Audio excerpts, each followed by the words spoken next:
Hello boys, आज मैं आपको काकी नामक कहानी का करेक्टरिस्टिक करवाने जा रही हूँ। इस कहानी में जो मुख्य पात्र हैं, पहला पात्र है आपका श्यामू, भोला दूसरा है और तीसरा है विशेश्वर। ये तीन मेन करेक्टर हैं इस कहानी के। तो उन तीनों की करेक्टरिस्टिक्स या चरित्र चित्रण लिखवाने जा रही हूँ। तो पहले इस कहानी में मैंने आपको कहानी का उद्देश्य दिया है, सारांश भी करवा दिया है और अब 3rd नंबर का क्वेश्चन मैं करवाने जा रही हूँ, चरित्र चित्रण तीनों का। तो पहला चरित्र चित्रण मैं करवाने जा रही हूँ आपका श्यामू का चरित्र चित्रण। तो आप अपनी नोटबुक में नोट कर लीजिए, हेडिंग डाल लीजिए, काकी नामक कहानी में श्यामू का चरित्र चित्रण। श्यामू इस कहानी का मुख्य पात्र है, जो एक अबोध बालक है। अबोध बालक है जो मतलब बिल्कुल मासूम है, इनोसेंट है। वह अपनी माँ से बेहद प्यार करता है तथा उसका वियोग नहीं रह सकता, उसके बिना वो नहीं रह सकता है। ये कहानी आपको पता है कि मातृ वियोग पर है, माँ के प्रेम के ऊपर है, माँ के प्रेम बिछड़ने के ऊपर है, बच्चा माँ और बच्चे के ऊपर है और मातृ वियोग के ऊपर है ये कहानी। वियोग नहीं तो उसका वह अपनी माँ से श्यामू जो है बहुत प्यार करता है और उसके वियोग में नहीं रह सकता है, उसके बिना नहीं रह सकता है। वह इतना अबोध है कि जब उसकी माँ का मृत शरीर एक कपड़े से ढका हुआ था, भूमि पर रखा हुआ था, तो वह ये समझ नहीं पाया कि उसकी माँ की मृत्यु हो चुकी है। माँ की मृत्यु हो चुकी। घर के लोगों को रोते बिलखते देखकर भी उसकी समझ में कुछ नहीं आया। इसलिए जब लोग उसकी माँ के शव को शमशान ले जाने लगे, तो उसने बहुत उपद्रव मचाया और कहा, काकी सो रही है, उन्हें इस तरह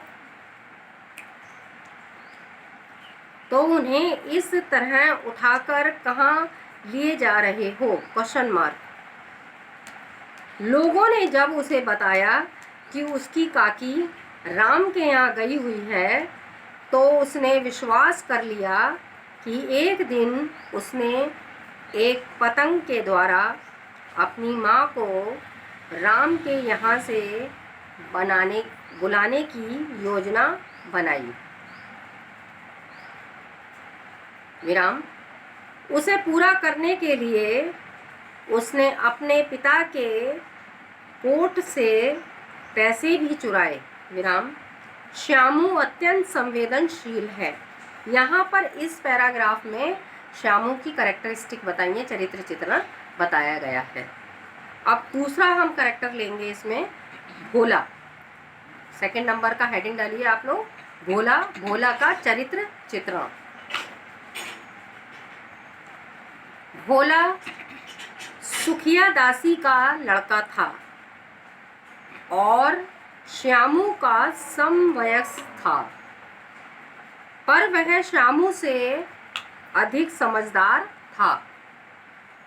जब उसने श्यामू की बात सुनी तो कहा कि पतंग में मोटी रस्सी हो तो ठीक रहेगा, क्योंकि पतली डोरी को पकड़कर काकी नीचे नहीं आ सकती है,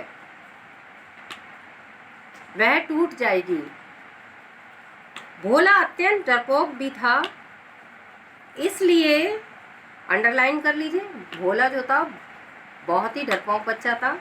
इसलिए उसने जब विश्वेश्वर ने डांट कर पैसे चुराने के संबंध में उससे पूछा, तो उसने सारी बात सच सच बता दी।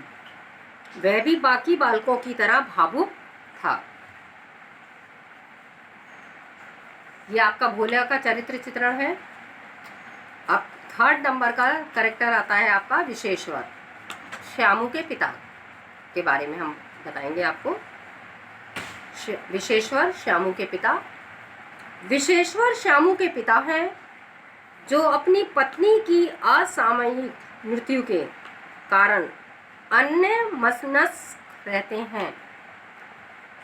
असामयिक मतलब समय से पहले, असामयिक मतलब समय से पहले मृत्यु के कारण वह अन्य मनस्क रहते हैं। उनका मन कहीं भी किसी स्थान पर नहीं लगता है।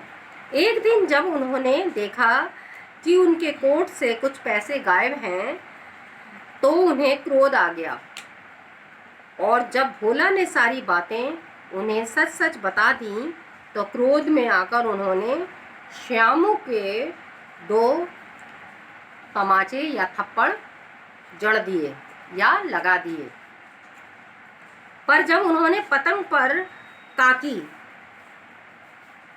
लिखा देखा तो उनका क्रोध काफुर हो गया और उसका स्थान पीड़ा ने ले लिया।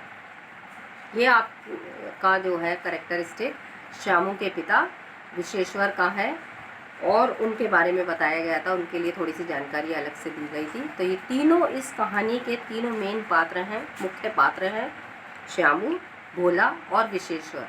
ये तीनों पात्रों के ऊपर ये कहानी चारों इर्द गिर्द घूमती है। तो आप लोग ये तीनों जो कैरेक्टर हैं अच्छी तरह से याद कर लीजिएगा। कभी कभी क्वेश्चन में ही, रेफरेंस में ही आ जाता है कि श्यामू के चरित्र की विशेषताएं बताएं। अलग से क्वेश्चन नहीं आता है, लेकिन फिर भी जब रेफरेंस हम करवाएंगे तो उसमें 4 क्वेश्चन आते हैं आपके रेफरेंस में। उस क्वेश्चन में लेखक का जीवन परिचय भी आ सकता है, और श्यामू का चरित्र चित्रण या भोला का चरित्र चित्रण या विशेश्वर का चरित्र चित्रण बताइए, इस तरह के क्वेश्चन भी उसमें ऐड कर लेते हैं हम लोग। तो ये आप तीनों के चरित्र चित्रण कर लीजिएगा। तो ये आपका तीनों। अब मैं आपको इस वीडियो के बाद नेक्स्ट वीडियो में क्वेश्चन आंसर करवाऊंगी। तो जितना काम मैंने आपको 9th क्लास में बताया है, सारांश दिया है, कहानी का उद्देश्य दिया है, कैरेक्टरिस्टिक दिए हैं, चरित्र चित्रण दिया है तीनों का, ये आप लोग काम करते चलिए साथ साथ। प्लस मैंने लैंग्वेज की कॉपी अलग बनवाई है आपको। पहले भी, इससे पहले वाले जो वीडियो में मैंने आपको संक्षिप्त प्रस्ताव भी दिए थे, प्लस पत्र लेखन दिया है और कहानी लेखन, वो आप काम करते चलिए। नेक्स्ट वीडियो में मैं लैंग्वेज में विलोम और पर्यायवाची लूँगी, तो वो आपको मैं करवाऊंगी। तो आप लैंग्वेज की कॉपी अलग बनाइएगा। लिटरेचर के जो ये एक्स्ट्रा क्वेश्चन हैं उनके लिए कॉपी अलग बनाइए। और मैंने आपसे एक रिक्वेस्ट की थी कि साहित्य सागर की एक वर्कबुक ले लीजिए, ताकि नेक्स्ट वीडियो में मैं आपको साहित्य सागर से ही क्वेश्चन आंसर करवाऊंगी। और कुछ जो एक्स्ट्रा क्वेश्चन है वो जब मैं करवाऊंगी तो आप कॉपी में, जब मैं बोलूँगी कि कॉपी में करिए लिटरेचर में, तो कॉपी में करेंगे। अगर मैं वर्कबुक में बोलती हूँ तो आप वर्कबुक में करेंगे। तो ये तीनों की कैरेक्टरिस्टिक आप लिख लीजिएगा। और कोई भी प्रॉब्लम हो तो मैंने आपको फ़ोन नंबर दिया है। मेरा फ़ोन नंबर है 9389644115। आप मुझसे, यही मेरा व्हाट्सअप नंबर है, आप मेरे से कांटेक्ट कर सकते हैं। कोई भी प्रॉब्लम है आप शेयर कर सकते हैं मेरे साथ। तो नेक्स्ट वीडियो में मैं, आप साहित्य सागर रेडी रखिएगा तो मैं आंसर करवाऊँगी। Thank you so much.